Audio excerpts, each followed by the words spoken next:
Hello everybody and welcome. In this video I'm going to show you how to rename your headphones JBL Tune 510 on your iPhone.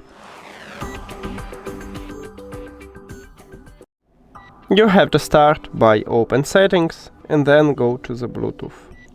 Now click the information icon near to your headphones at the device list.